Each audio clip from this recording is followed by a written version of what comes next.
UFC is headed to CBS Paramount. 7 years, $7.7 billion deal for all UFC events.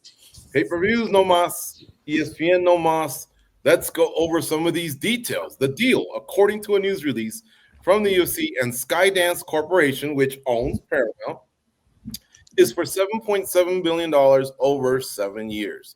The UFC's annual 13 pay-per-view events, plus an additional fight night, 30 of those will stream on Paramount Plus, its streaming platform. Additional events will be broadcast live on CBS as well as, on CBS, which is Paramount's flagship network. The days of the UFC United States-based consumers purchasing pay-per-view events at $80 a pop is over. So a lot of people in the United States are pretty happy about that. Paramount Plus subscriptions, by the way, they average about $99 a month to $12.99 a month, depends on ads, but that'll be it, folks. This is pretty huge. Here's a quote from Paramount press release. This shift in distribution strategy will unlock greater accessibility and discoverability for sports fans and provide an important catalyst for driving engagement and further subscriber growth for Paramount Plus. Basically, more eyeballs, more fans, and it'll allow them to grow. So that's big. The UFC's broadcast rights deal with ESPN ends at the end of this year. ESPN had paid an average of $500 million annually for 5 years. I got more stuff to read here, but let's get some initial reaction from the stars of the show, the panel. Danny Segura, man, talk to me about this. 7 years, $7.7 billion. That's a lot of cheddar. Yeah, a lot. Compared to the last deal, I mean, it's grown a ton. And yeah, it's a big surprise for me because I thought this deal would end up being multiple deals. I thought the UFC product would end up being spread around, the same thing we see with football and the NBA. And Dana White had kind of hinted that, talk about Netflix and all these other things in the lead up to this new deal. But here we go. Your UFC is staying pretty much almost exclusively with Paramount, at least in the US. And that was a bit surprising. But overall, I think this is a good thing. This is more money. This kind of speaks on the growth of the UFC, which is in correlation with the growth of the sport. And I love hearing you say, Gigi, the end of pay-per-views. This is pretty sweet, huh? Yes. US based, I can't emphasize that enough. Apparently each country, territories around the world kind of have their own deals. Like right now, I'm currently in Peru. They're on Disney Plus, but looks like Paramount will have like a 30-day window where they can exclusively negotiate and figure that out. So many other countries, you'll have to see what your new plan will be. But for the US-based audience, this is very big, because we pay monthly for ESPN Plus, and then we still got to pay another $80 for the pay-per-view. I mean, it's a lot. And granted, ESPN is the sports leader, but a lot of people were not too pleased with that. Dan, you're based in the US. What are your thoughts? Think of it as talk to me as a fan, obviously, first. We have different ways of, the way we cover the events because we're media. But most fans have to pay out the ass, man, for a lot of the UFC product. Yeah, I'm curious about that. As a fan, I'm curious because I'm one of those people who finally cut cable and cut every thing possible outside of apps I need for work, basically. And times are tight for myself and many out there in this country. So I'm curious, as far as is it do you have to get another cable deal, or can you get access to all the CBS network shows, which again, they didn't mention Contender Series or Tough, but as far as the 40, the however many 43 event schedule, including, pay-per-views, which are now PLE, about 13 of those premium live events. Do we get all those via an app, or do we have to, get suckered back into our evil cable network promoters? How are they going to be able to solve this? I imagine the app will be able to solve it. And I would hope the app would be something, able to do for other markets, though. And I've been told markets like Mexico and whatnot, Paramount doesn't really do business there. So how is that going to go? Canada, it's still the same for them. But yeah, as far as the fan perspective in the US goes, it mainly comes down to dollars and cents, and that's what we care about. Unfortunately, not enough people care about the dollars and cents in the fighter's pocket, which is the big question. You hear politicians on both sides of the aisle talk about this thing, folks, called the trickle-down effect. What does the trickle down to 7.7 billion do for the fighters in general, especially the ones losing their pay-per-view points? That to me is more the biggest thing, but I also understand that you're asking me from a fan perspective. And sadly, George, the fans don't really care too much about the fighters, even though they'll crucify us media members for even criticizing the. All right. But anyways, that's my no, yeah. I get you, man. Listen, the money. Yeah, we were talking about that pre-show pay-per-view points. What's going to happen there? I'm sure. Well, I shouldn't say that because I thought for sure we'd hear more about post-USADA, and we still haven't heard about that. But hopefully the UFC does inform us of that. I know the world champions are wondering what's up with that. Father Hanoun, how about you? You're out of the country. I'm not sure how you consume the UFC product. Is it just basically monthly? You get it all, or do you have to go dipping around to different spots? No, it's monthly. I get it all. Subscription per month. It's pretty cheap, so no problems on my end. Doesn't affect anything for me, and I don't think anything changes for me. In the Middle East, it airs on Stars Play, so I think business as usual for me. But in terms of, I think the interesting point right here is in terms of the fighters, because a lot of people were complaining about the quality of the pay-per-views, and I think now that you're not paying for the numbered events, it's like, what is the UFC's incentive to make those events better? There isn't, right? Because you're not paying for them. You're getting them anyway. 30 numbered events throughout the year. 13, excuse me. Numbered. I don't know. What were we going to call them from now on? Not pay-per-views. I think it's going to stick a bit of a habit. Yeah. Numbered events. But yeah, like 13 in the year. Now there isn't really that incentive to improve, I guess, the quality of the cards. And it doesn't seem like we're getting less events throughout the year with the number of fight nights as well. So I think in that regard, what people were complaining about in terms of the quality of some of these cards, in terms of the UFC, the incentive to make them better, well, people aren't necessarily having to pay for these numbered events, right? So I think in that regard, nothing really changes. The big question is here in terms of the fighters, like how do they benefit? Are we talking ad revenue? Like what happens with them? Because it seems like, I mean, we haven't really gotten numbers as of late, but it seems like the pay-per-view numbers have dipped this past year or so, which could play a big part into why the UFC have decided to go this direction. So yeah, in terms of the champions, the superstars of the promotion, how do they benefit? I think that's the biggest question. But in terms of the fans, great, obviously, because what is it, $85 that you have to pay sometimes twice a month, excuse me, like in October. That's a lot, especially when some people aren't too happy with specific cards. So obviously great news for the fans in that regard. It's all about the fighters and what's going to happen with them. Great job, guys. That is an interesting point. Now, how are they going to spill the talent? Because they used to obviously try and fatten up the numbered pay-per-view events. How will that be? And then, of course, pay-per-view points. I know the fighters are all over this, wondering how will this affect us? All right, so the UFC now leaves ESPN. They're with Paramount. Were you surprised, Fada, at this? Like Danny said, we thought maybe Netflix. We thought maybe multiple spots. Dana White said it himself. Now it's just one spot. Your thoughts on that? Yeah, it wasn't on my radar at all, to be honest. I think Netflix was something a lot of people were talking about. We saw WWE go to ESPN, so I assumed that it would be Netflix, a bit of maybe a switcheroo or whatnot. But didn't expect it. Wasn't really on my radar, but here we are. For sure.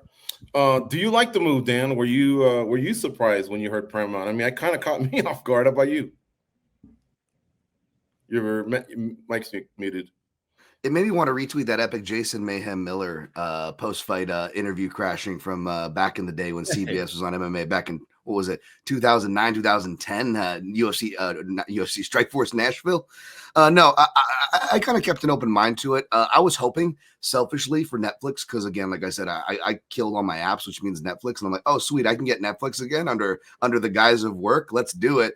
But when you thought about it, it was like what Netflix want compared to what the UFC was offering. That really didn't match up. So I kind of left the doors open. I didn't have any strong speculation. So in that sense, I'm maybe not as surprised as others, but did I call CBS? No way. I didn't I didn't have this one in my cards, but apparently they're throwing around a lot of money, and they have more of a platform that maybe fits what the UFC wants to put out. So it doesn't seem that crazy in hindsight, maybe.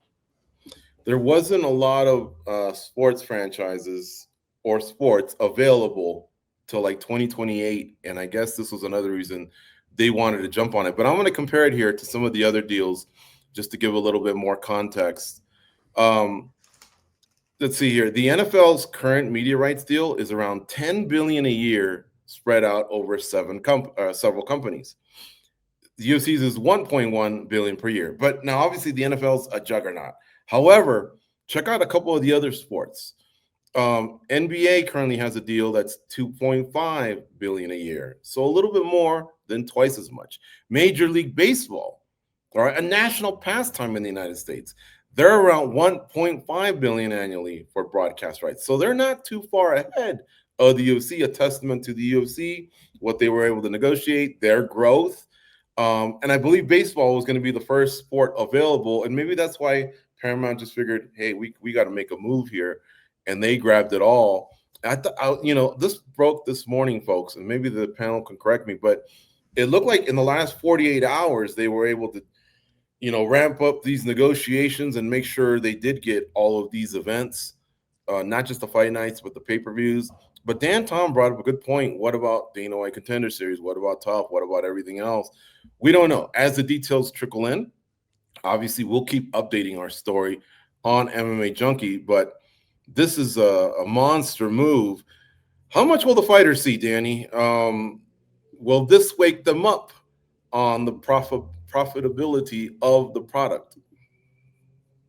So just real quick before answering that, I can totally see something like Tough, which is season based and there's episodes dropped every week. I can totally see that ending up on Netflix.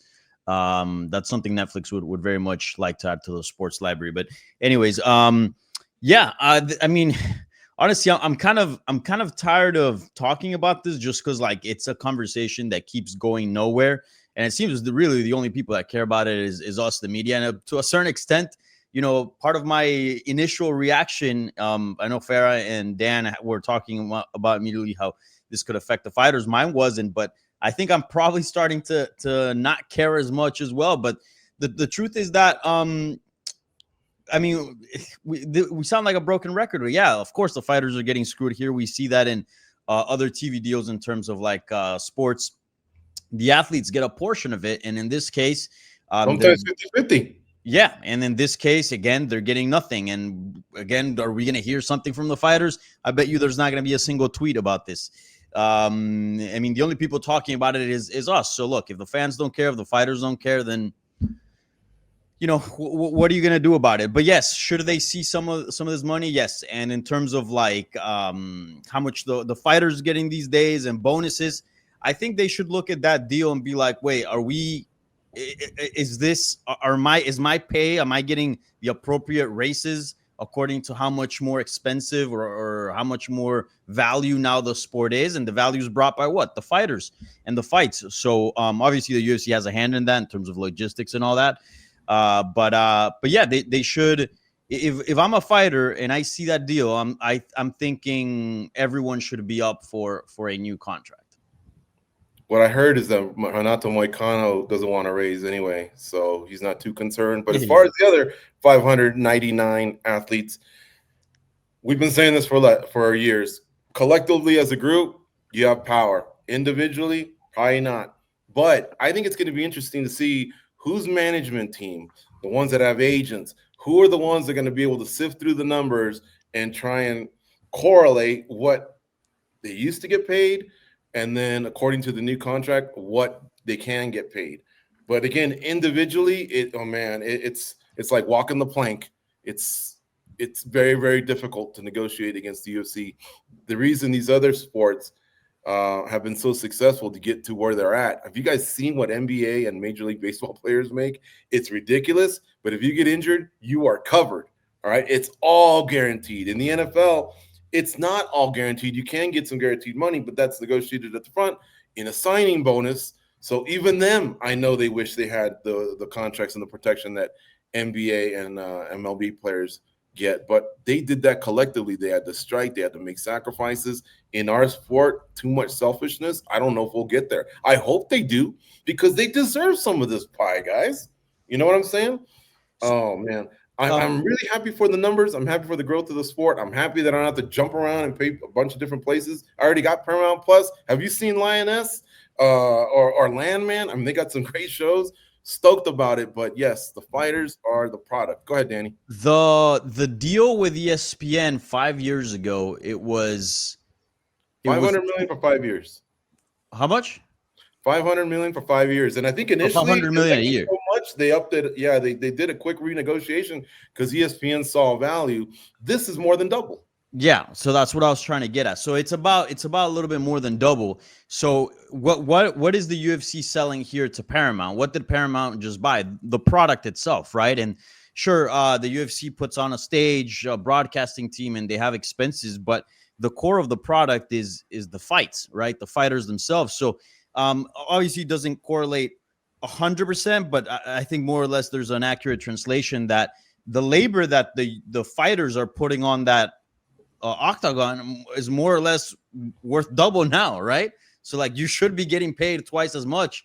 Obviously, I'd start with that, because remember, I think it used to be like 18 to 20% of right. But I'm just saying, whatever they were getting paid now, fighters, and the ESPN deal was so big, and the fighters didn't move up and negotiate their own deals, that it went down, I heard, to like 13%. So right. Yeah, I mean, like I say, this hopefully a lot of the fighters, especially the ones that make a lot of money, lead the way and get some smart people to figure out exactly what is the value of each person, and then it'll trickle down. You know, there's no way that's gonna happen. We we all hush. It's not gonna happen. But like, yeah, if you just look at it like, it's literally the same amount of fights, the same fights, and now they're worth more than double. So yeah, I mean, theoretically, like, they should get paid more, but I have no hope whatsoever that something is going to change here, to be honest, in terms of their pay. All right, we'll move on to UFC Vegas 109, but I want to give the panel one last chance. Anything else you want to say on the deal, Dan, before we move on?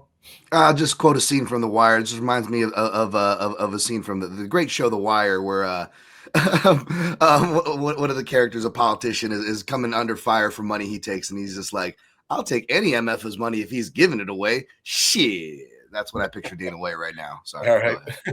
Fada, any thoughts here before we move on? No, I think we've covered it pretty much. I think, not to keep it all negative, it seems like, judging by some of the comments here, people are happy to obviously not have to pay $85. So yeah, let's focus on that positive, and I guess they'll figure it out over time in terms of what it means for the fighters. I think there's more is going to come out throughout this week, and I'm sure they're going to be asked about it. Let's see if people can ask Dana White at these press conferences or whatnot. The media, at least. The media and Jake Paul are trying.